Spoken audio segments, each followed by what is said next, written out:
penyusutan harta berwujud dan atau amortisasi harta tak berwujud. Jadi ada dua ya. Kalau harta berwujud itu penyusutan, istilahnya penyusutan. Kalau harta tak berwujud seperti hantu dan lain-lain itu amortisasi ya. Jangan serius-serius. Karena kalau saya lihat Hantu bayar pajak juga ya. harta tak berwujud itu kan ada kata amornya. Kalau amor itu bahasa, kalau Hindu tuh kalau orang meninggal kan amor ing acunci. Saya Amortisasi. amortisasi, jadi itu caranya. Gampangnya itu amortisasi itu berarti harta tak berwujud. Cara gampang mengapalinnya gitu. Oke, lanjut.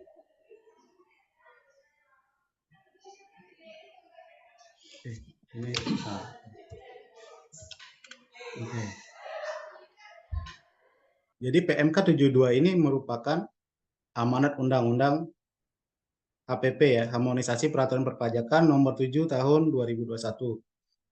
Jadi di pasal 32C itu dijelaskan bahwa nanti ketentuan lebih lanjut mengenai kelompok harta berwujud, penyusutan, amortisasi itu akan diatur dengan peraturan pemerintah. Kemudian terbitlah tahun berikutnya, tahun pajak tahun 2022 terbitlah peraturan pemerintah nomor 55 tahun 2022. Nah, di aturan PP 55 itu di pasal 21 dan pasal 22 menyebutkan juga kelompok harta berwujud, kemudian harta penyusutan, amortisasi, kemudian cara penghitungan amortisasi, serta tata caranya itu akan diatur lebih lanjut dalam peraturan menteri. Nah, makanya tahun berikutnya, tahun pajak dari tahun 2023, terbitlah peraturan Menteri Keuangan nomor 72 tahun 2023 ini.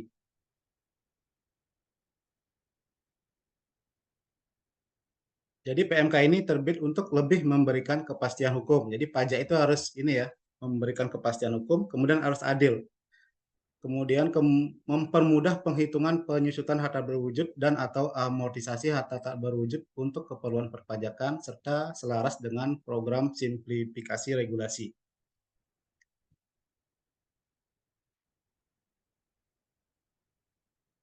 Nah, berikutnya ada materi ada di PMK 72 ini ada dua hal ya yang dibahas, yaitu materi penyempurnaan kemudian muatan baru. Materi penyempurnaan ini menyempurnakan aturan-aturan yang di PMK yang sebelumnya. Kemudian di muatan baru ada 4 jenis yang di PMK sebelumnya yang tidak dibahas. Nah, itu di PMK 72 ini baru dibahas ya. 4 jenisnya itu ada di slide ya. Oke, berikutnya. Nah, jadi sebenarnya PMK 72 itu simpel banget, ada tiga bagian, yaitu penyusutan, yang kedua amortisasi, serta tata cara penghitungannya. Nah, mengenai penyusutan itu yang pertama, penyusutan secara umum itu maksudnya definisi penyusutannya apa, yang kedua kelompok dan jenis-jenis hartanya, yang ketiga saat mulai penyusutan untuk harta berwujud, yang keempat penyusutan harta berwujud berupa bangunan seperti apa nanti dijelaskan, kemudian penyusutan atas biaya perbaikan harta berwujud, serta yang keenam pengakuan kerugian asuransi penundaan pengakuan kerugian. Nah, ini yang baru ya, yang jadi ada yang huruf berwarna kuning itu merupakan muatan baru ya, jadi PMK sebelumnya tidak ada. Kami fokus kepada yang 4 ya, ada 4 muatan baru di sini, yaitu penyusutan atas biaya perbaikan harta berwujud, kemudian pengakuan kerugian asuransi, penundaan pengakuan kerugian. Nah, nanti ada tata cara permohonan penundaan pengakuan kerugian asuransi, kemudian tata cara pemberitahuan masa manfaat yang lebih dari 20 tahun. Oke, next. Nah, kita mulai di ruang lingkup penyusutan. Ruang lingkup penyusutan atas pengeluaran untuk pembelian, pendirian, penambahan, perbaikan, atau perubahan harta berwujud. Kemudian dimiliki dan digunakan untuk 3M, yaitu 3M itu mendapatkan, menagih, dan memelihara penghasilan, serta mempunyai masa manfaat lebih dari 1 tahun. Itu ruang lingkup penyusutannya. Kemudian ketentuan teknis pembebanan biayanya dilakukan dalam bagian-bagian yang sama besar selama masa manfaat yang telah ditentukan bagi harta tersebut. Selain bangunan, dapat juga dilakukan dalam bagian-bagian yang menurun selama masa manfaat. Kemudian masa manfaat dan tarif penyusutan harta berwujud ditetapkan berdasarkan ini ya, ada kelompok-kelompok hartanya. Jadi kalau bukan bangunan itu ada kelompok 1 sampai 4. Kemudian kalau bangunan itu ada 2 jenis, permanen, tidak permanen. Jenis-jenis hartanya itu ada di dalam lampiran PMK-nya ya. Mungkin nanti Bapak Ibu bisa download juga di Google, udah jelas kok di undang-undang. Di Google itu udah jelas dia ada kok di PMK 72 itu ada apa jenis-jenis hartanya itu ada. Harta kelompok apa, harta ini kelompok apa gitu.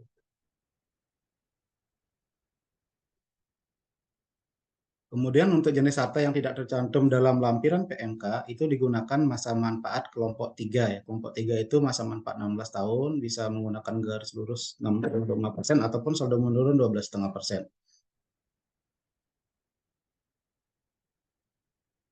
Nah, berikutnya saat masa penyusutan. Jadi penyusutan itu dimulai pada bulan dilakukannya pengeluaran ya.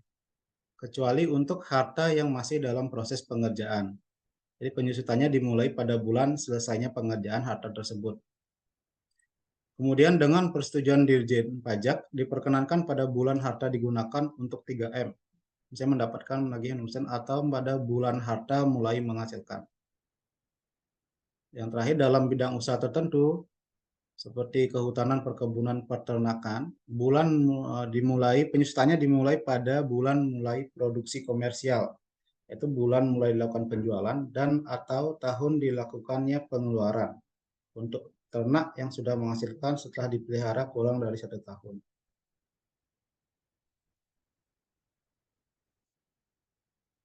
Jadi di sini itu ada bangunan, selain bangunan atau bidang usaha tertentu.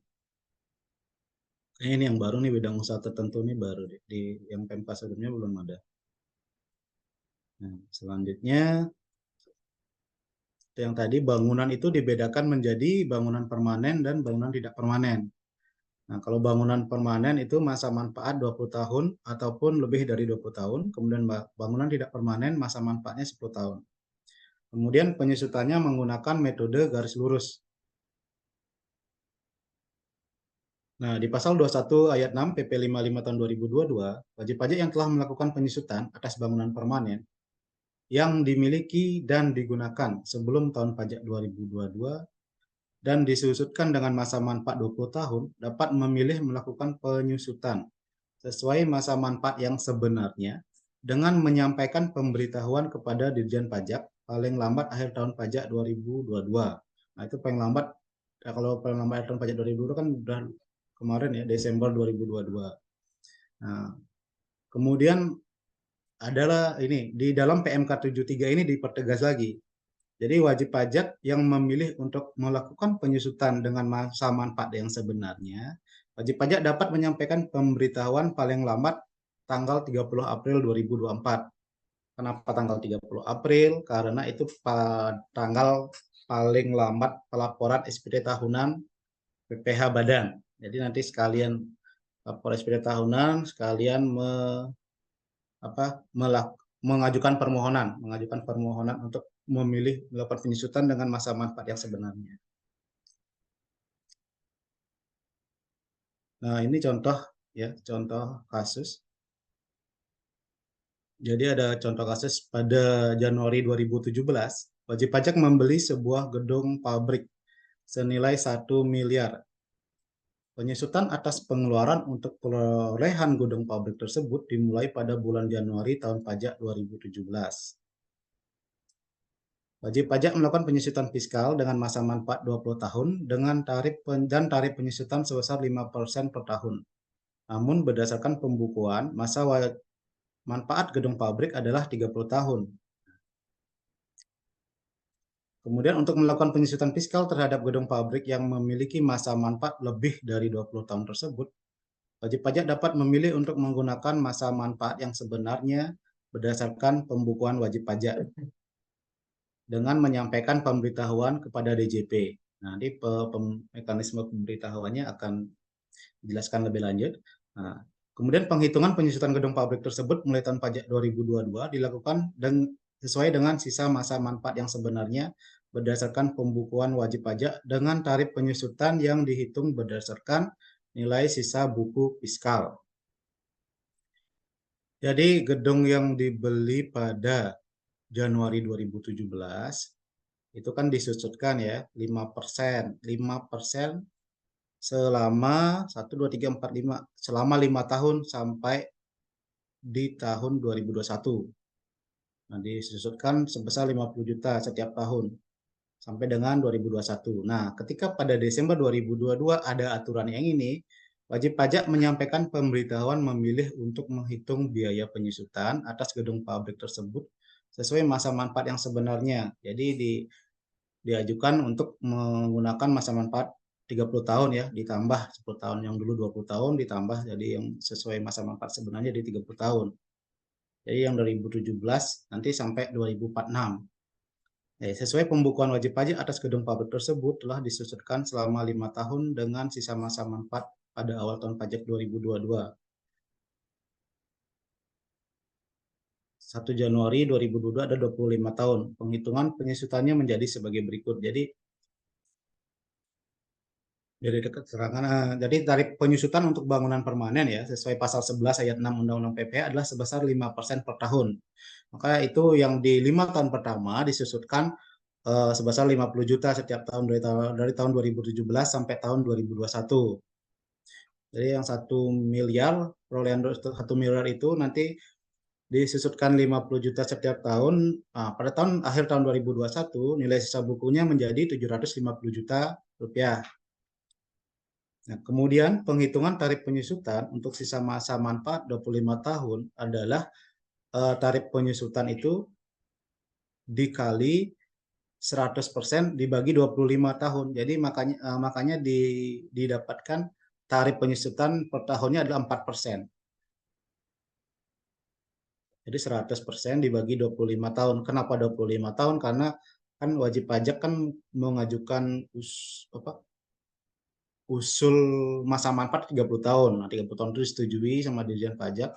Nah, yang 5 tahun pertama kan sudah digunakan dengan tarif yang normal 5%. Ya, jadi sisanya 25%. 25% itu 100% dibagi 25 itu kan 4% per tahun ya. 4% per tahun. Nah, jadi wajib pajak akan mulai tahun pajak 2022 menyusutkan gedung pabrik tersebut dengan tarif 4% sampai 25 tahun ke depan. Kemudian dasar penyusutan mulai tahun pajak 2022 adalah nilai sisa buku fiskal akhir tahun pajak 2021, yaitu nilai sisa bukunya adalah 750 juta, bukan lagi 1 miliar ya. Jadi nilai sisa buku fiskal yang tahun pajak 2021. Oke, ini contoh yang pertama. Nah, berikutnya ada di PMK 72 ini juga mengatur tentang biaya perbaikan. Biaya perbaikan itu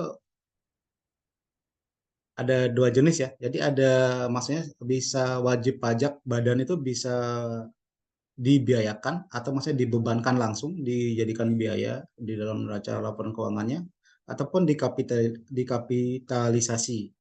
Jadi perbaikan itu bisa ditindaklanjuti dengan 2 cara, yaitu dikapitalisasi maupun dibebankan langsung.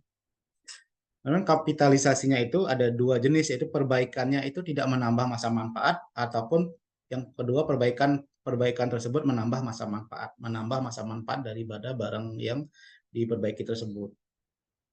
Jadi biaya perbaikan dengan masa manfaat lebih besar 1 tahun dibebankan melalui penyusutan harta berwujud bersangkutan.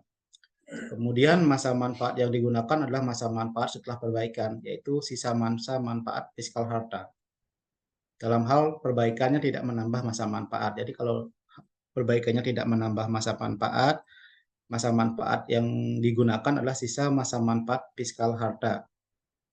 Kemudian dalam hal perbaikannya menambah masa manfaat, sisa masa manfaat fiskal harta tersebut ditambah dengan tambahan masa manfaat akibat perbaikan. Kecuali untuk bangunan permanen dapat sesuai masa manfaat yang sebenarnya berdasarkan pembukuan wajib pajak. Kemudian penyusutannya dimulai pada bulan dilakukan pengeluaran untuk perbaikan atau bulan selesainya pengerjaan perbaikan untuk yang masih dalam proses pengerjaan perbaikan. Nah, berikut, nah, ini contohnya nih. Suatu pengeluaran tidak dikategorikan sebagai biaya perbaikan yang dikapitalisasi. Dalam hal merupakan perawatan rutin yang dilakukan 1 kali atau lebih dalam setiap tahun.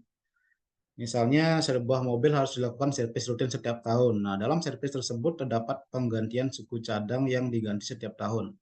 Biaya servis tersebut termasuk penggantian suku cadang merupakan biaya perawatan rutin sehingga tidak dikapitalisasi pada mobil. Tidak dikapitalisasi, jadi tidak menambah masa manfaat dia. Kemudian pengeluaran yang dikapitalisasi merupakan pengeluaran setelah perolehan awal harta berwujud yang memberi manfaat ekonomis di masa yang akan datang dalam bentuk kapasitas, mutu produksi, peningkatan standar kinerja, atau yang dapat memperpanjang masa manfaat. Pengeluaran tersebut ditambahkan pada nilai sisa buku harta berwujud yang bersangkutan. Misalnya sebuah mobil harus dilakukan perbaikan karena turun mesin setiap 4 tahun. Jadi setiap 4 tahun turun mesin, ini contohnya. Setiap saya tahu. Setiap 4 tahun turun mesin, kenapa nggak beli mobil baru? Dalam perbaikan tersebut terdapat penggantian komponen mesin. Nah, biaya perbaikan termasuk penggantian komponen mesin tersebut dikapitalisasi pada mobil, sehingga pembebanannya melalui penyusutan mobil. Nah, ini contohnya nih. Contoh soalnya, perbaikan yang tidak menambah masa manfaat harta berwujud yang diperbaiki. Berikut merupakan contoh biaya perbaikan yang mempunyai masa manfaat lebih dari setahun dan memberi manfaat ekonomis di masa yang akan datang. Namun demikian, biaya dimaksud tidak menambah masa manfaat dari harta berwujud yang diperbaiki. Contohnya pengeluaran untuk pembelian sebuah perahu sebesar 500 juta rupiah pada bulan Oktober 2023. Perahu tersebut termasuk dalam kelompok 2 yang memiliki masa manfaat 8 tahun secara fiskal. Untuk menambah kecepatan perahu, langsung dilakukan penambahan mesin inboard dan mesin outboard dengan jumlah pengeluaran sebesar 100 juta rupiah. Atas penambahan mesin tersebut tidak menambah masa manfaat perahu.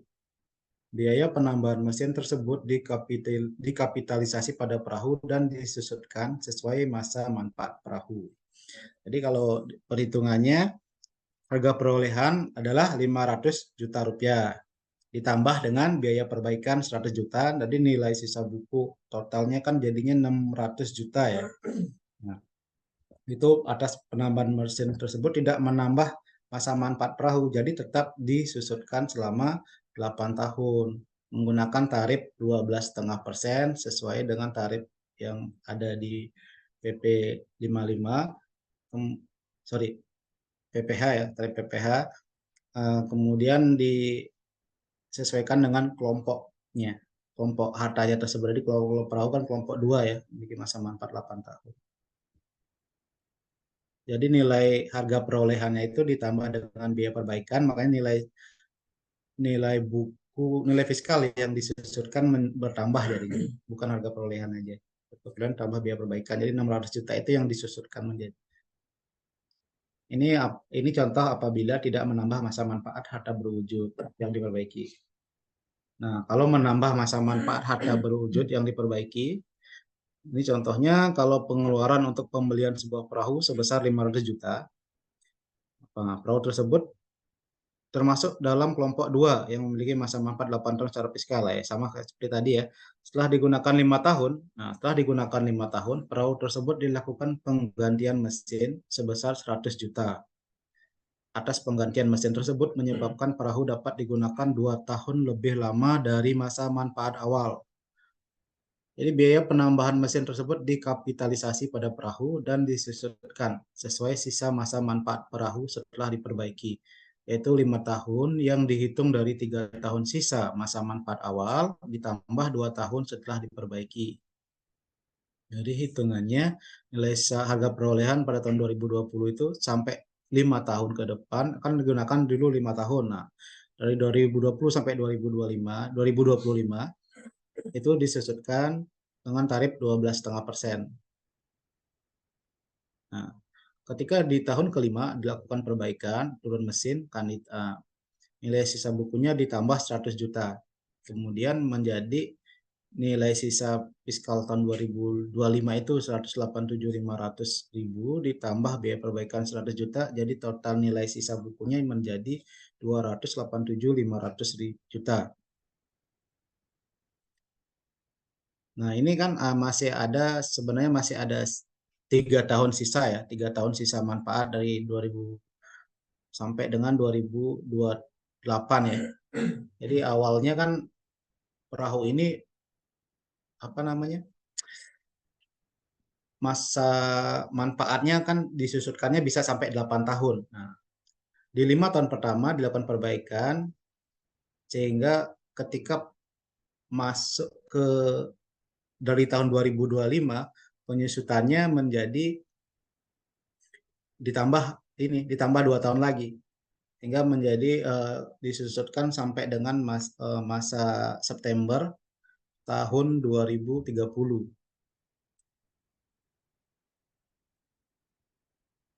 Kemudian tarif penyusutan untuk kelompok 2 sesuai pasal 11 ayat 6 Undang-Undang, yaitu ini ya, tarif penyusutan untuk kelompok 2 itu sudah ditentukan ya di pasal 11 ayat 6 Undang-Undang PPH sebesar 12,5% per tahun. Kemudian penghitungan tarif penyusutan untuk masa manfaat 5 tahun sebagai berikut. Jadi tarif penyusutannya itu 1/5 tahun kali 100%. Makanya di 5 tahun setelah dilakukannya perbaikan itu tarifnya menjadi 20% per tahun. Jadi begitu ya, ada perubahan tarif, kemudian ada penambahan masa manfaat, kemudian penambahan nilai sisa buku juga akibat daripada biaya perbaikan tersebut. Nah, contoh yang terakhir, perbaikan yang menambah masa manfaat harta berwujud yang diperbaiki.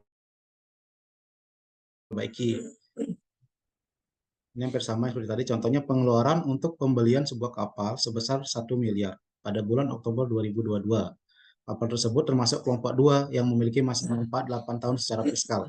Setelah digunakan 5 tahun, pada bulan Oktober 2027, kapal tersebut dilakukan penggantian mesin dan perbaikan badan kapal sebesar 500 juta rupiah. Atas perbaikan tersebut, menyebabkan kapal dapat digunakan 6 tahun lebih lama dari sisa manfaat awal, sehingga sisa manfaat menjadi 9 tahun. Namun, untuk tujuan perpajakan, masa manfaat penyusutan kapal bukan 9 tahun, tapi menjadi 8 tahun ya, sesuai masa manfaat awal kelompok 2. Jadi kalau lebih dari masa manfaatnya lebih dari 8 tahun, itu dijadikan 8 tahun itu sesuai dengan ini, kelompok awal, sesuai dengan Undang-Undang PPH itu, kelompok 2 itu hanya maksimal 8 tahun. Biaya penggantian mesin dan perbaikan badan kapal tersebut dikapitalisasi pada nilai sisa buku fiskal kapal dan disusutkan sesuai masa manfaat kapal setelah diperbaiki, yaitu 8 tahun. Jadi gitu ya, harga perolehan 1 miliar, nanti setelah dipakai selama 6 tahun, setelah gunakan selama 5 tahun, sampai dengan tahun 2027, kan itu kan diperbaiki, 2027. Nah, itu nilai sisa buku 2002 pada bulan September 2027 itu sisanya 375. Nah, itu ditambah biaya perbaikan 500 juta. Nilai itu dikapitalisasi. Jadi nilai sisa bukunya menjadi 875 juta. Kemudian masa manfaatnya juga nambah jadi 8 tahun. Cara menghitung tarifnya sama ya. Jadi 100% dikali 8 tahun. Mendapatkan tarif 12,5% per tahun.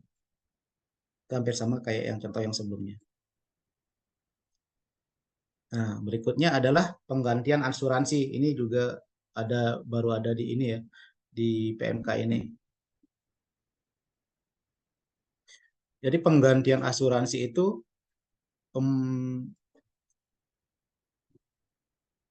ada 2 ya. Jadi kalau maksudnya ada dua tindak lanjut.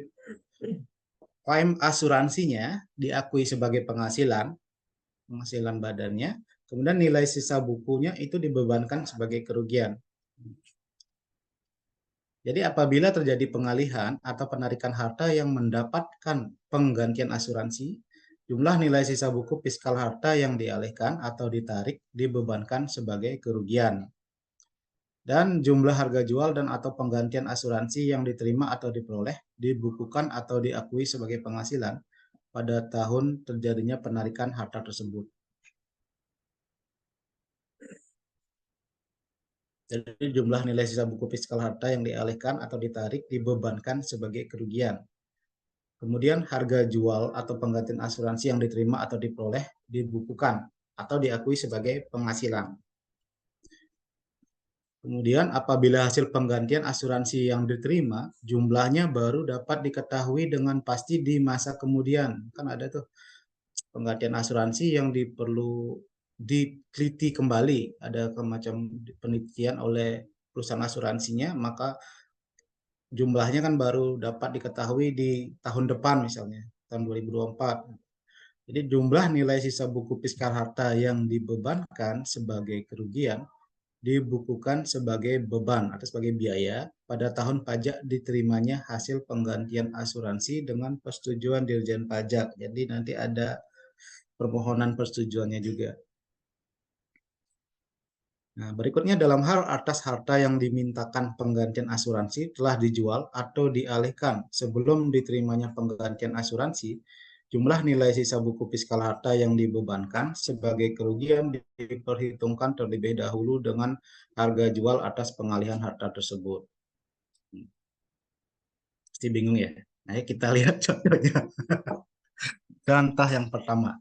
Jadi gedung PTA dengan nilai sisa buku fiskal sebesar 10 miliar terbakar pada tanggal 9 September. Nah, kebetulan gedung A-nya ini di asuransi.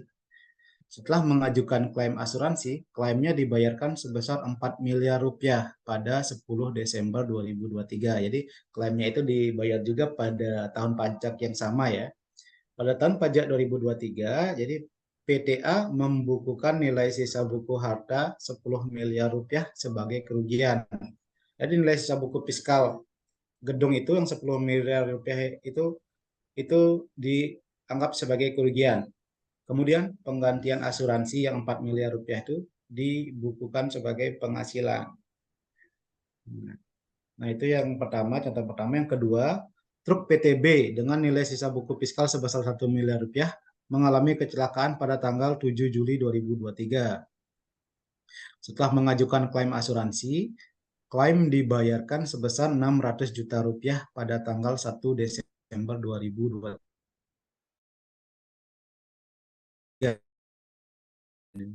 Sisa truk sisa truk tersebut masih dapat dijual loh, berarti sisa-sisa kecelakaan itu masih dapat dijual dan diperoleh nilai 50 juta rupiah. Jadi pada tahun pajak 2023, jadi PTB nanti membukukan nilai sisa buku harta 1 miliar itu sebagai kerugian. Jadi pokoknya nilai sisa buku fiskal itu dianggap sebagai kerugian, dikurangi 50 juta dulu hasil penjualan truk. Nah, di lain sisi, penggantian asuransi yang 600 juta itu dianggap sebagai penghasilan. Nah, contoh yang terakhir, gedung PTC dengan nilai sisa buku fiskal sebesar 10 miliar rupiah terbakar pada tanggal 9 September 2023. Setelah mengajukan klaim asuransi atas gedung tersebut, ternyata diperlukan investigasi oleh pihak asuransi.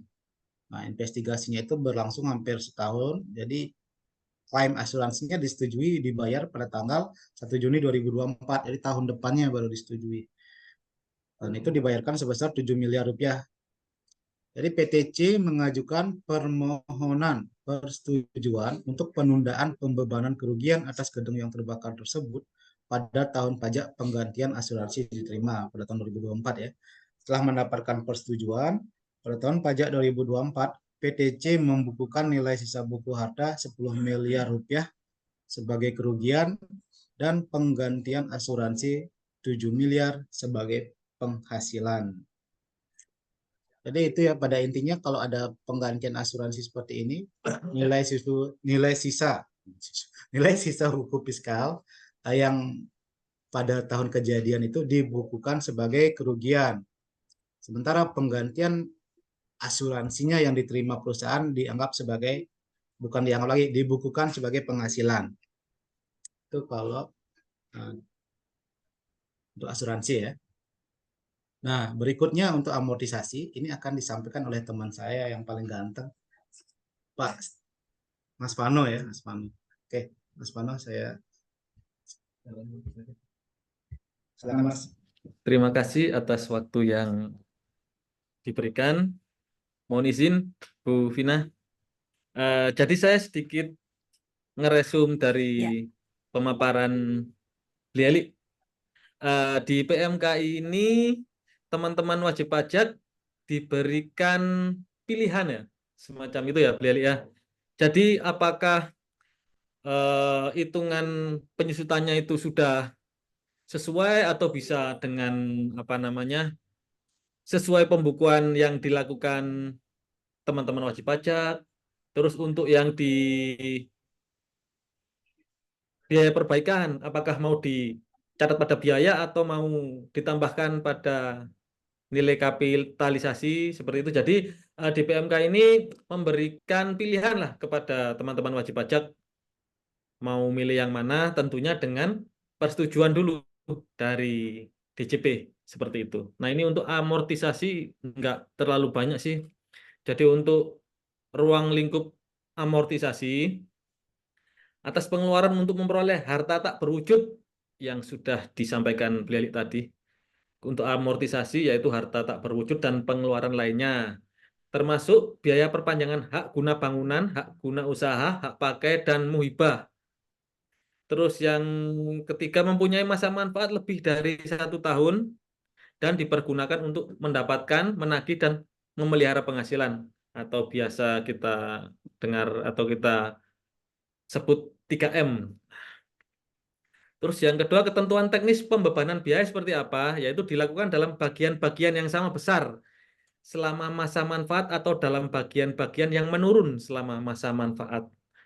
Terus masa manfaat dan tarif amortisasi seperti yang kita lihat bersama-sama ini yaitu untuk kelompok 1 4 tahun, garis lurus 25% dan saldo menurun 50%. Kelompok 2 8 tahun, garis lurus 12,5%, saldo menurun 25%. Kelompok 3 16 tahun, garis lurus 6,25% dan saldo menurun 12,5%. Dan yang kelompok 4 selama 20 tahun masa manfaatnya dengan tarif amortisasinya 5% untuk garis lurus dan untuk saldo menurun 10%. Next, Beliali.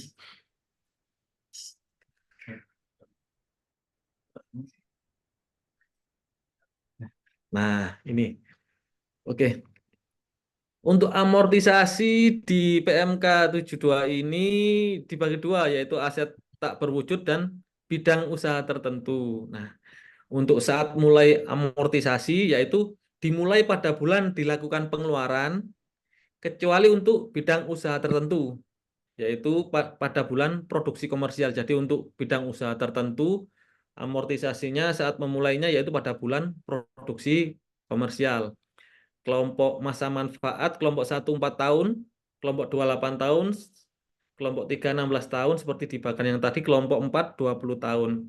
Nah, untuk amortisasi harta tak berwujud dengan masa manfaat lebih dari 20 tahun dilakukan dengan kelompok 4 atau sesuai pembukuan.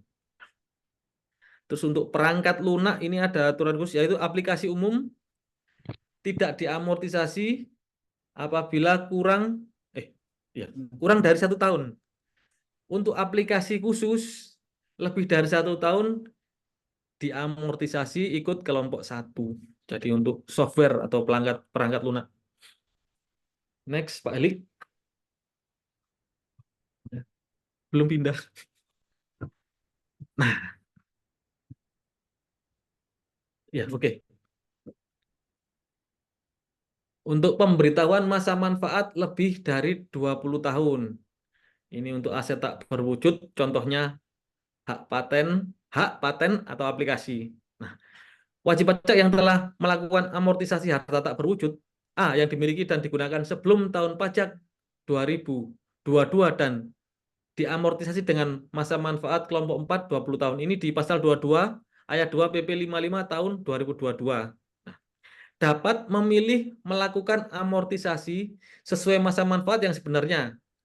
Maksudnya sesuai dengan hitungan pembukuan wajib pajak dengan menyampaikan pemberitahuan kepada Direktur Jenderal Pajak paling lambat akhir tahun pajak 2022. Nah, itu kan sudah lewat. Nah, Untuk di PMK ini diatur kembali dengan penambahan waktu seperti itulah. Jadi dalam hal wajib pajak memilih untuk melakukan penyusutan atau amortisasi dengan masa manfaat yang sebenarnya, yang sesuai dengan perhitungan atau pembukuan wajib pajak itu belum berdasarkan pembukuan wajib pajak dan belum menyampaikan pemberitahuan sesuai dengan PP 55 yang tahun 2022 tadi, wajib pajak dapat menyampaikan. Jadi karena untuk PP 55 tadi kan sudah lewat tuh paling lambat akhir tahun pajak 2022. Di PMK 72 ini wajib pajak diberikan tambahan waktu dapat menyampaikan pemberitahuan paling lambat tanggal 30 April tahun 2024 seperti itu. Next, Pak Eli. Kita masuk di penyusutan dan amortisasi bidang usaha tertentu. Bidang usaha tertentu itu apa saja? Ini ada kehutanan, perkebunan, ketika peternakan. Menghasilkan setelah dipelihara kurang dari 1 tahun. Terus kalau sapi ini menghasilkan setelah dipelihara lebih dari 1 tahun. Nah, di sini diatur penyusutan dan amortisasi dalam bidang usaha tertentu. Kehutanan, perkebunan, dan peternakan. Harta berwujud dalam bidang usaha tertentu yaitu tanaman kehutanan. Itu masuk ke kelompok 4 yaitu 20 tahun. Terus yang B, tanaman keras masuk juga dalam kelompok 4. Yang C, ternak atau peternakan masuk kelompok 2, 8 tahun. Jadi yang tanaman-tanaman tadi masuk 20 tahun, yang ternak ini masuk ke kelompok 2. Terus yang D ini yang baru ini, diwarnai warna kuning ini. Ternak yang sudah menghasilkan dipelihara kurang dari 1 tahun di peternakan, pembebanan sekaligus disusutkan 2 tahun, 3 tahun, atau 4 tahun. Jadi ada 3 pilihan ini. Terus untuk biaya untuk pembelian bibit, pemeliharaan, dan sebagainya dibebankan melalui penyusutan. Jadi biaya untuk pembelian bibit, pemeliharaan, dan sebagainya dibebankan melalui penyusutan ya Bapak Ibu. Kapan dimulai penyusutan? Penyusutan dimulai pada bulan mulai produksi komersial, yaitu bulan mulai dilakukan penjualan.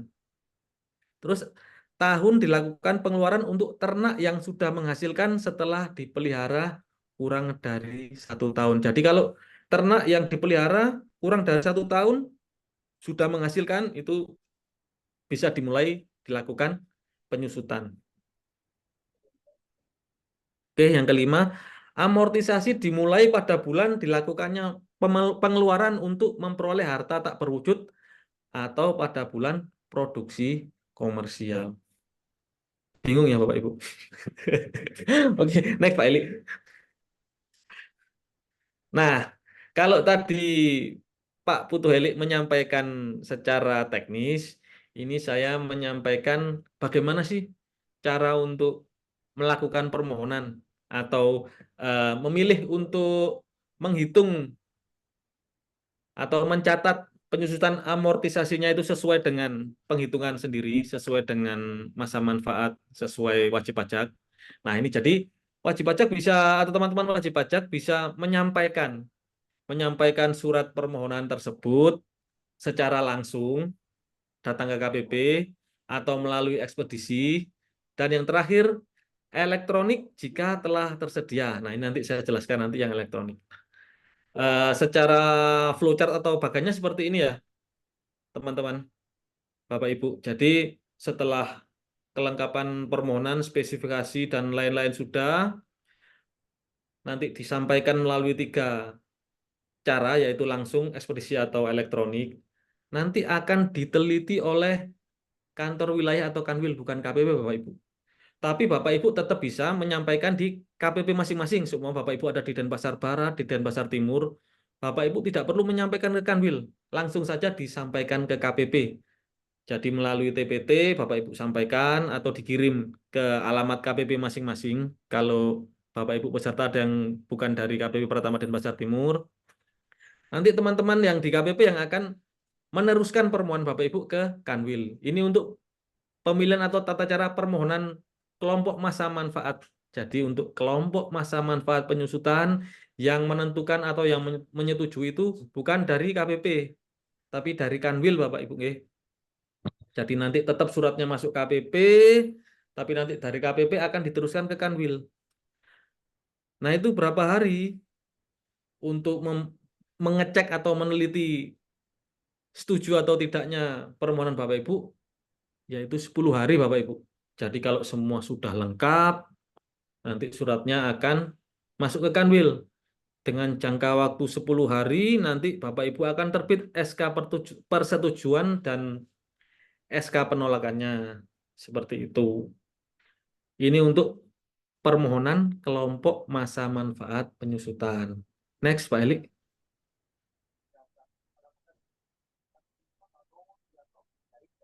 Nah, ini kita masuk ke tata cara permohonan saat mulainya penyusutan. Tetap, beda. Kalau ini sudah nggak ke Kanwil. Ini langsung ke KPP. Jadi sama kayak tadi, kalau sudah lengkap, nanti akan dilakukan penelitian selama 10 hari. Nah, kalau tidak lengkap bagaimana?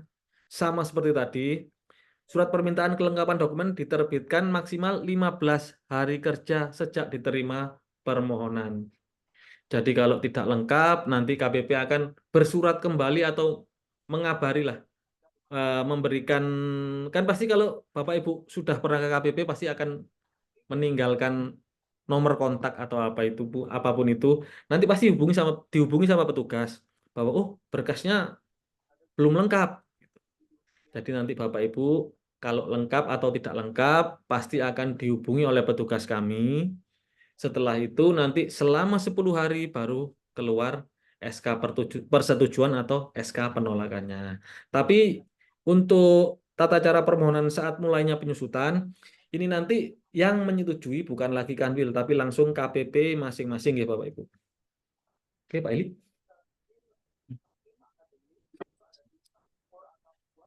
Ini yang untuk tata cara permohonan penundaan pengakuan kerugian asuransi. Apabila Bapak Ibu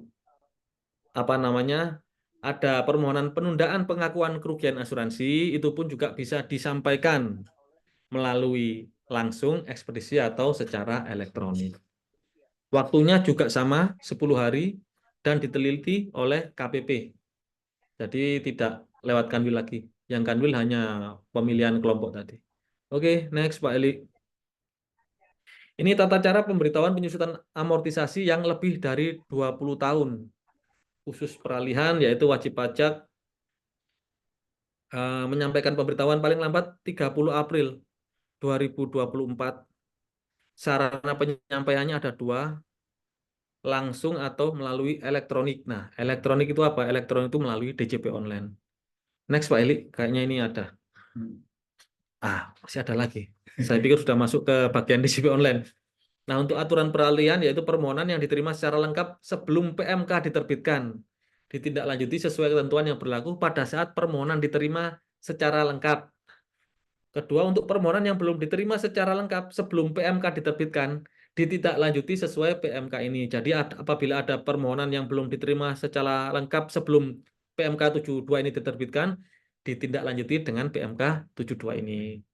Nah, untuk yang poin ketiga, pada saat berlakunya peraturan menteri ini untuk keperluan penghitungan penyusutan, berlaku ketentuan sebagai berikut, yaitu terhadap pengeluaran harta berwujud bukan bangunan yang telah disusutkan sesuai masa manfaat kelompok 1, kelompok 2, maupun kelompok 3 dan kelompok 4, berdasarkan Peraturan Menteri Keuangan Nomor 96 PMK 3 2009 tentang jenis-jenis harta termasuk dalam kelompok harta berwujud bukan bangunan untuk keperluan penyusutan, masa manfaat penyusutannya tetap berlaku sampai habis masa manfaatnya. Ini saya baca aja Bapak Ibu ya, kayaknya ini penting soalnya. Terus yang poin kedua, dikecualikan dari ketentuan pada angka 1 terhadap jenis harta berwujud bukan bangunan yang diperoleh sebelum tahun pajak berlakunya peraturan menteri ini, sebelum ada PMK ini, dan tidak tercantum dalam lampiran PMK nomor 96 PMK 3 2009, tentang jenis-jenis harta yang termasuk dalam kelompok harta berwujud bukan bangunan untuk keperluan penyusutan serta tidak diterbitkan surat keputusan penetapan masa manfaat, tetapi tercantum dalam lampiran peraturan menteri ini, dalam hal ini disusutkan belum melebihi masa manfaat kelompok 2 sebagaimana diatur dalam PMK ini. Sisa masa manfaat fiskal pada akhir tahun 2022 disesuaikan dengan masa manfaat kelompok sebagaimana tercantum dalam PMK ini, dan sisa buku fiskal pada akhir tahun 2022 disusutkan sesuai sisa masa manfaat yang telah disesuaikan tersebut. Atau dalam hal telah disusutkan melebihi masa manfaat kelompok 2 sebagaimana diatur dalam PMK ini, nilai sisa buku fiskal pada akhir tahun pajak 2022 disusutkan sekaligus di tahun pajak 2023. Sebenarnya ini saya nggak mau baca Bapak Ibu, tapi kata pimpinan harus disampaikan, jadi ya mohon maaf saya baca saja. Oke, next Pak Eli. Nah, ini sekarang tata caranya. Jadi di DJP online, mungkin Bapak Ibu sudah familiar dengan menu ini. Nanti setelah masuk ke akun DJP online, nanti langsung masuk menu profile Bapak Ibu nggih. Di paling bagian bawah sendiri, pokoknya paling bawah sendiri, itu nanti ada pilihan penyusutan dan amortisasi. Nah, itu pasti Bapak Ibu di akunnya belum dicentang. Untuk mengaktifkan penyampaian secara elektronik harus diaktifkan dulu di menu profile, pilihan paling bawah yaitu aktivasi fitur. Setelah dicentang, nanti Bapak Ibu akan kembali ke halaman muka sebelum login. Next Pak Eli. Setelah login, nah ini yang tadi setelah dicentang nanti Bapak Ibu ada pilihan ya, pilih aja ya. Oke, next lagi. Nah, kemudian Bapak Ibu setelah login, nanti masuk ke paling kanan di submenu layanan. Pada saat Bapak Ibu klik layanan, pasti Bapak Ibu akan mencari di mana ya? Kok nggak ada?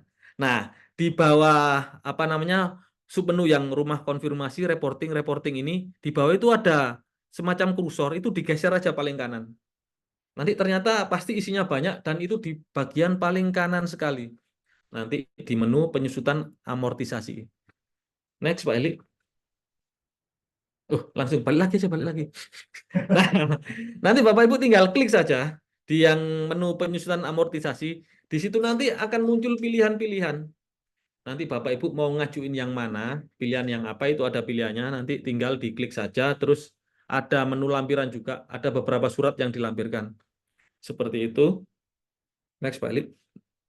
Nah, oke, sudah masuk halaman terakhir ini. Nah, untuk aturan yang kita lihat bersama-sama ini yaitu PMK 248 tahun 2008, PMK 249 tahun 2008, sebagaimana telah diubah dengan PMK 126 tahun 2012. Terus yang terakhir yaitu PMK nomor 96 tahun 2009, itu dicabut dan dinyatakan tidak berlaku. Jadi yang berlaku hanya yang PMK 72 saja. Jadi turunan dari HPP kemudian PP 55 diturunkan lagi menjadi PMK 72 yang mengatur tentang penyusutan dan amortisasi. Seperti itu. Next Pak Eli. Terima kasih. Terima kasih atas perhatiannya. Mohon maaf kalau ada kesalahan. Untuk selanjutnya kami serahkan kembali ke Ibu Vina. Baik, terima kasih Kak Vano, Pak Helik, Kak Felik juga terima kasih banyak. Ini materinya udah habis nih. Udah Bu, segitu aja Bu. Memang PMK 72 ini kan sebenarnya simpel aja, jadi mengatur tentang penyusutan, kemudian amortisasi serta tata cara pengajuan permohonan perpanjangan masa manfaat, asuransi kayak gitu-gitu. Oke, baik. Ya, silakan Bapak Ibu kalau memang ada yang ingin didiskusikan, kita membuka kesempatan untuk Bapak Ibu bertanya tentang apa yang sudah disampaikan materinya tadi, atau mungkin ya kalau nyerempet-nyerempet dikit asal masih dalam urusannya pajak mungkin masih bisa diampuni ya.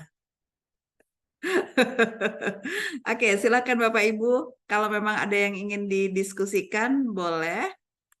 Silakan di kolom chat kalau memang ada yang ingin ditanyakan atau Mungkin bisa berdiskusi langsung. Silakan raise hand saja. Wah, ini semuanya sunyi senyap ini kira-kira karena pusing, bingung, atau gimana ya?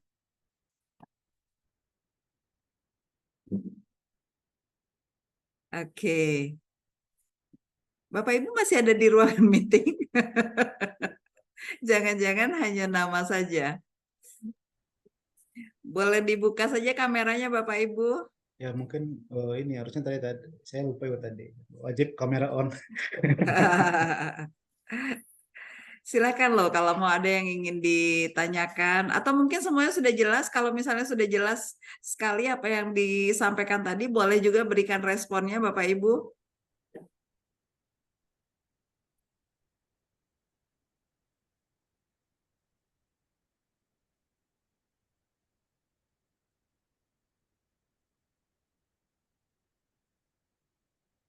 Wah, ini sepertinya selamat sore. Oke, ini ada pertanyaan nih. Akhirnya, coba saya cek dulu di kolom chat ya. Dari Pak Bagus Sabta Tenaya atau BST singkatannya ya Pak ya. Baik, terima kasih. Selamat sore Pak Bagus. Selamat sore, mohon info cara menilai dan menyusutkan apabila kita mendapat harta dari hibah dana pemerintah. Nah, ini menarik nih. Oke, biar dijawab dulu ya Pak Bagus ya, Pak BST. Terima kasih sudah memberikan respon. Mungkin Pak Helis atau Pak Vano yang mau merespon?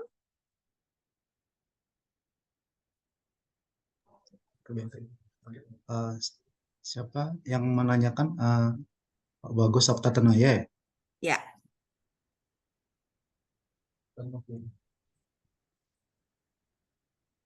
Ini apa Pak? Harta yang dihibahkan apa? Dihibahkan dari pemerintah kepada siapa? Tolong diperjelas atau di videonya di on kan dulu. Oke, supaya bisa lebih jelas Pak Ya, Bagus, kalau lewat mungkin chat. bisa berkomunikasi dua arah ya. Ini harta apa yang dihibahkan kepada pribadi atau perusahaan gitu mungkin maksudnya Pak Helik ya? Benar-benar. Iya. Oke, selamat sore Pak Erik. Sore Pak Bagus. Maaf bertanya ini, to the Ya, nggak point apa-apa Pak aja. Bagus Pak bertanya.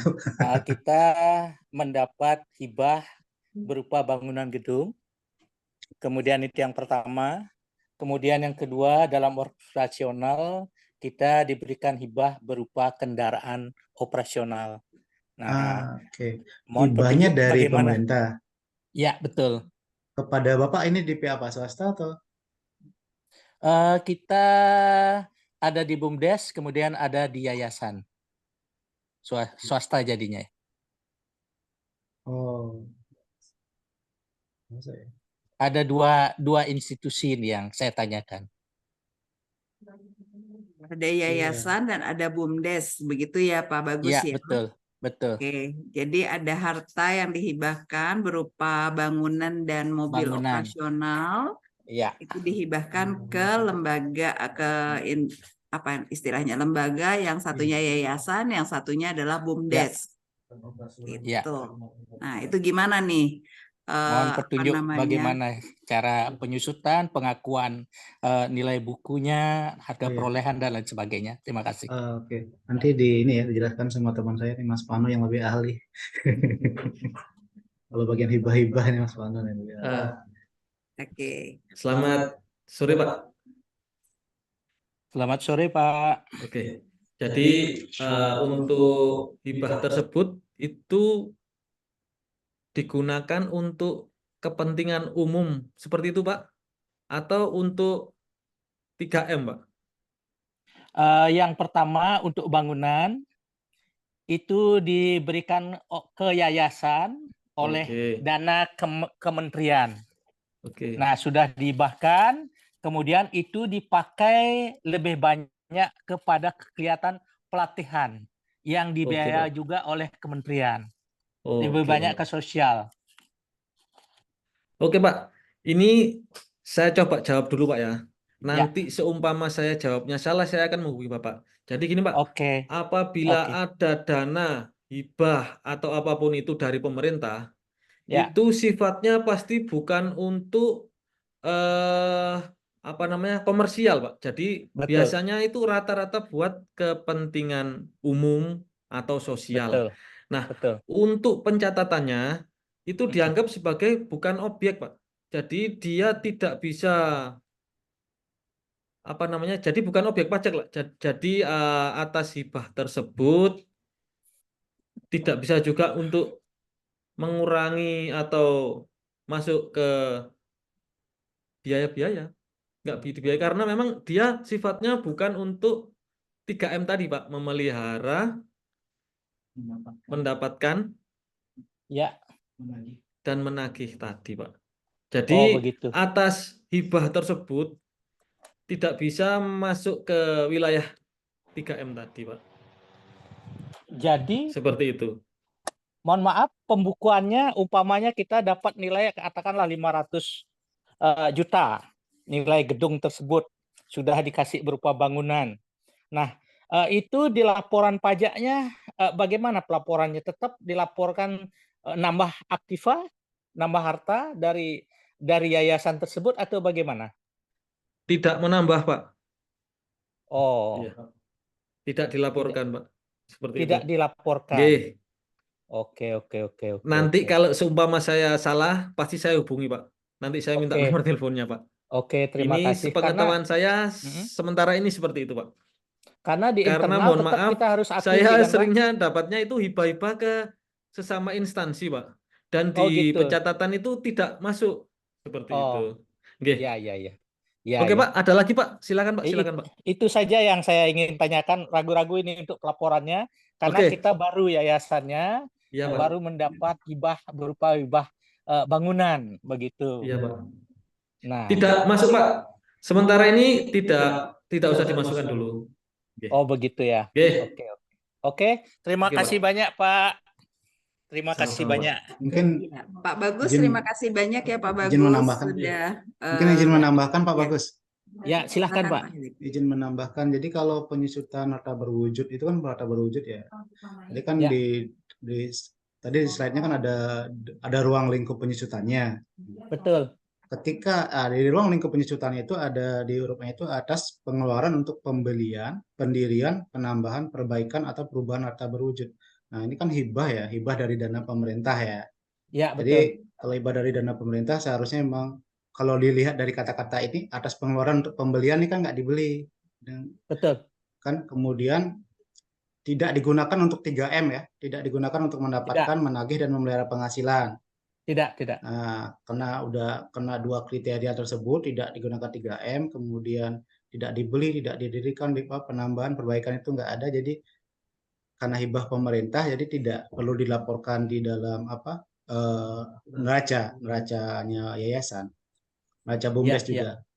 Ya. Oh, begitu ya. Berarti aktiva tersebut berupa hibah berupa bangunan tersebut tidak muncul sama sekali di laporan keuangan, padahal secara fisik kita punya bangunan.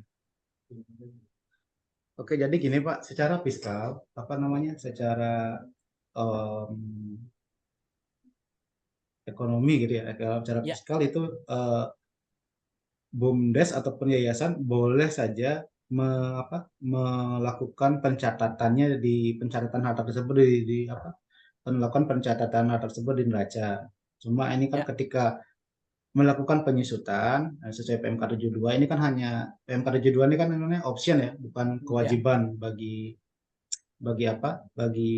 wajib pajak. Jadi maksudnya option tata cara penghitungannya itu ini kan merupakan option bukan kewajiban. Jadi diserahkan kembali kepada wajib pajak masing-masing. Oke. Terima kasih banyak Bapak. Baik Pak. Makasih Pak. Ya, selamat sore. Terima kasih. Baik, mudah-mudahan sudah cukup menjawab ya Pak Bagus ya. Nanti kalau memang ada hal-hal lainnya, nanti Pak Vano akan menghubungi Pak Bagus langsung nih. Oke, satu lagi pertanyaan ada di kolom chat Pak Herik dan Pak Vano dari Ibu Elizabeth. Bagaimana amortisasi atas aplikasi yang kita bangun sendiri, namun 4 tahun berikutnya tidak digunakan lagi dan berganti aplikasi? Bagaimana perlakuan sisa nilai buku yang ada? Gitu. Monggo, siapa ini yang akan menjawab? Pak Helik atau Pak Vano? Silakan.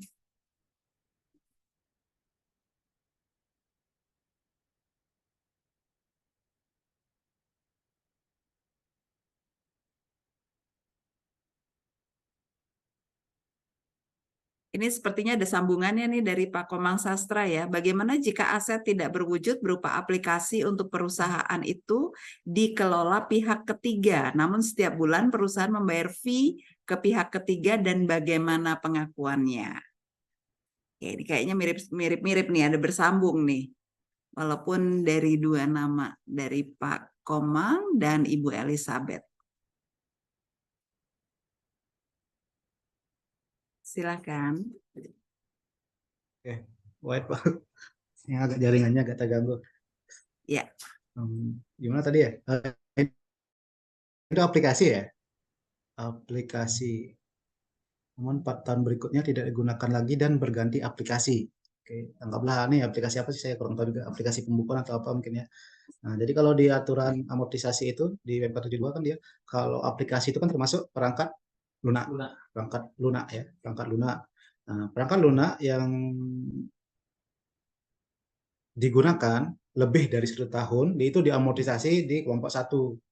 Sementara kelompok masa manfaat kelompok 1 itu adalah 4 tahun. Jadi kalau 4 tahun sudah diganti aplikasi ya sudah nggak ada sisa nilai bukunya. Kalau dia setiap 4 tahun diganti aplikasinya ya pencatatan pada tahun keempat itu sudah nggak ada nilai sisa bukunya. 0 ya. Bagaimana perlakuan sisa nilai buku yang ada ya 0 nilai sisa bukunya. Yang Pak Komang tadi.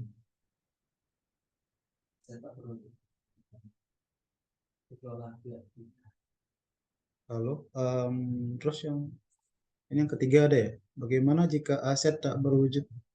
Wah, ini gimana nih? 4 tahunnya belum genap Pak, baru di 3 tahun 9 bulan. Ya, kalau belum genap, ketika belum genap 3 tahun 9 bulan misalnya, itu dihitung secara proporsional ya. Jadi 4 tahun deh, dihitung secara proporsional. Karena masa aplikasi itu kan kelompok 1 ya, masa manfaat 4 tahun. Jadi itu dihitung secara proporsional sesuai perhitungan yang tadi udah disampaikan. Jadi dihitung per bagian tahun pajak ya. Kalau 3 tahun 9 bulan, nah itu kan masih ada sisa lagi 3 bulan tuh. Ya 3/12 ya. 3/12 dikali ini sisa tahunnya itu.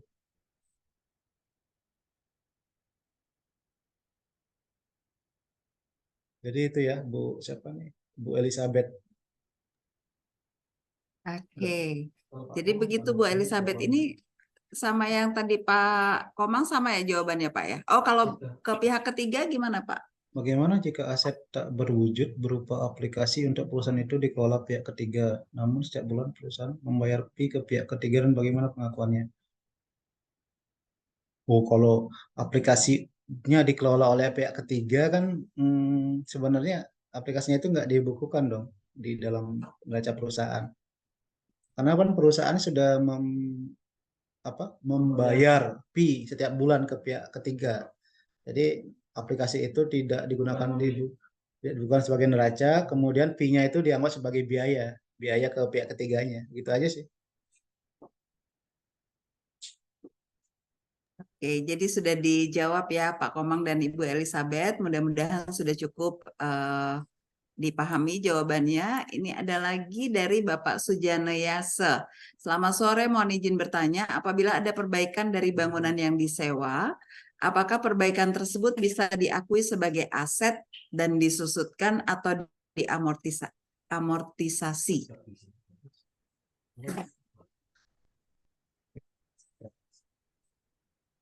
Baik, kalau bangunannya dari sewa,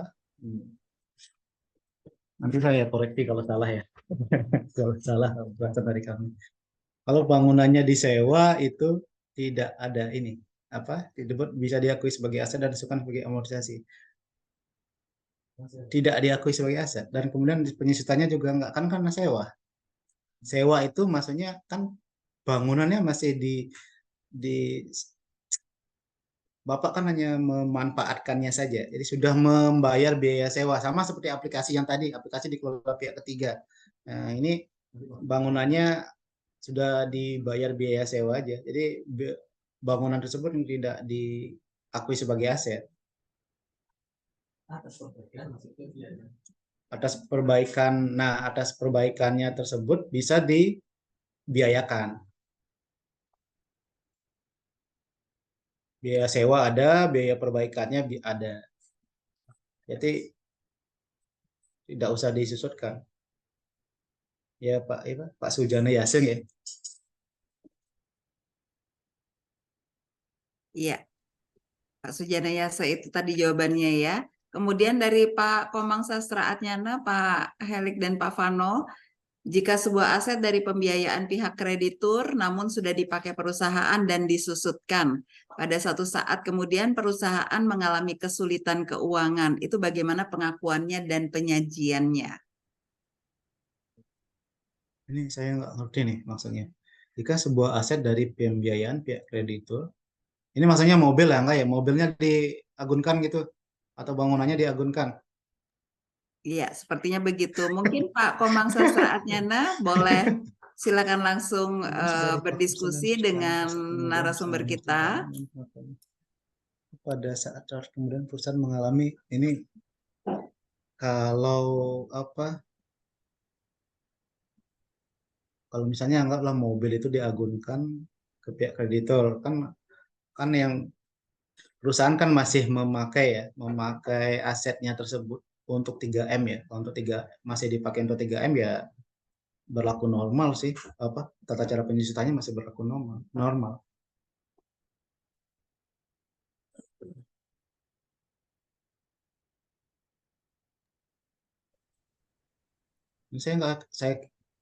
Menurut saya ini nggak ngaruh ya, mau disingkan atau apa, mau diagunkan bangunannya atau apa, itu nggak ngaruh ke amortisasi.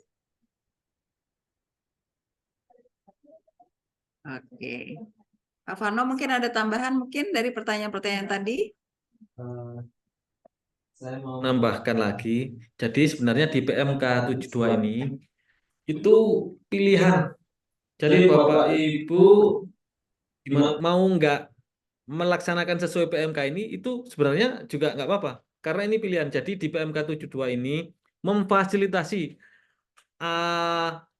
apabila Bapak Ibu merasa, oh tidak adil nih, karena seharusnya saya punya penghitungan sendiri. Saya mau ngajuin sesuai penghitungan saya. Nah, di PMK 72 ini mengatur hal tersebut. Jadi seumpama apa yang di PMK 72 ini istilahnya, saya sudah sesuai kok, saya nggak mau sesuai PMK 72 ini, itu pilihan. Diperbolehkan. Mungkin tambahnya itu aja, Bu. Terima kasih. Oke, baik. Baik, Bapak Ibu, mudah-mudahan sudah cukup puas dengan apa yang disampaikan, jawabannya dan pertanyaannya. Kalau memang masih ada, saya berikan waktu beberapa detik untuk raise hand atau untuk ngetik-ngetik gitu ya di kolom chat kalau memang masih ada. Tapi kalau tidak, mungkin ada pernyataan terakhir nih dari Pak Vano dan Pak Helik untuk pembelajaran kita hari ini. Silakan.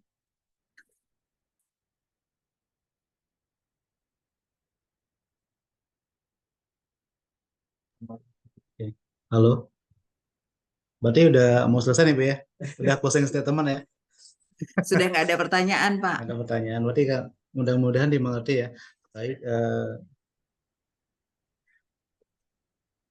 terima kasih kepada Bu Pina, kampus teman-teman lain juga di kampus Akubeng. Nah, untuk untuk materi PMK 72 ini kami akhiri. Kemudian nanti kalau ada pertanyaan bisa hubungi kami lewat kampus Akubeng juga bisa.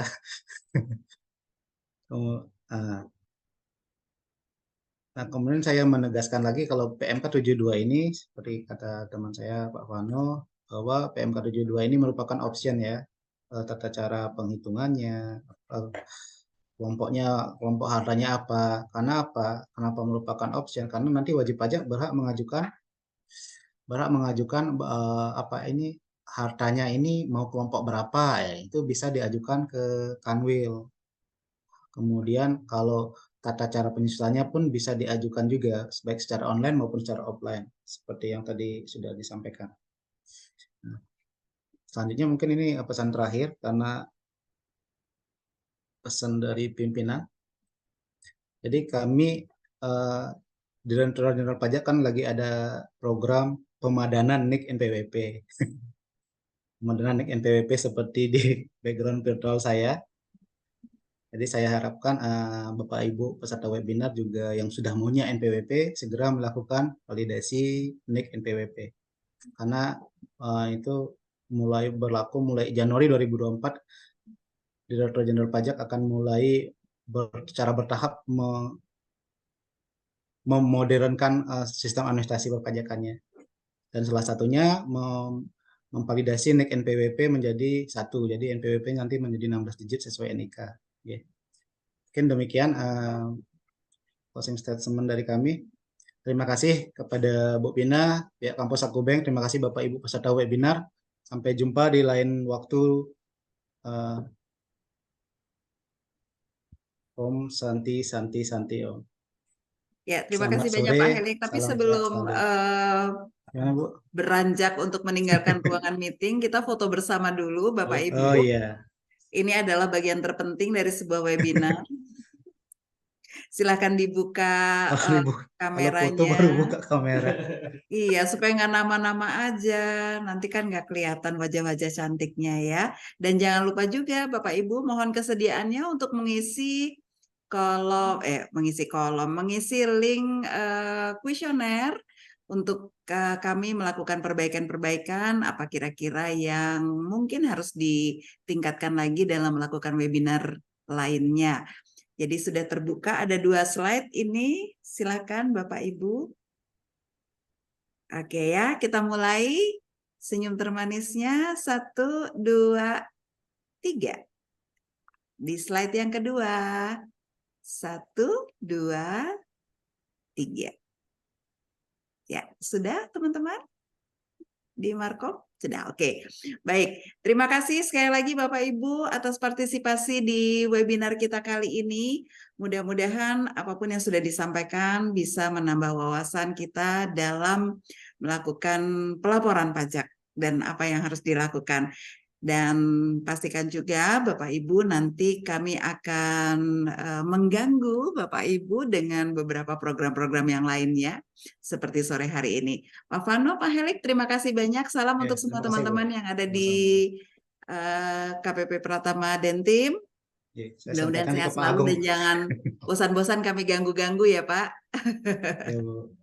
Ya, dan Bapak Ibu yang lainnya, peserta webinar, sekali lagi terima kasih banyak atas kepercayaannya kepada Kampus Akubang. Dan sekali lagi saya ingatkan, kalau Anda ingin memperdalam tentang perpajakan, silakan mengikuti pelatihan yang kami miliki, yang kami adakan kira-kira 2 bulan sekali, setiap 2 bulan maksudnya gitu ya, atau setiap batch selesai, itu pelatihan brevet A dan brevet B. Untuk informasi lebih lanjut, silakan menghubungi Kampus Akubang, bisa lewat IG, Instagram, bisa lewat Facebook, bisa juga lewat nomor yang sudah ada nanti di kolom chat.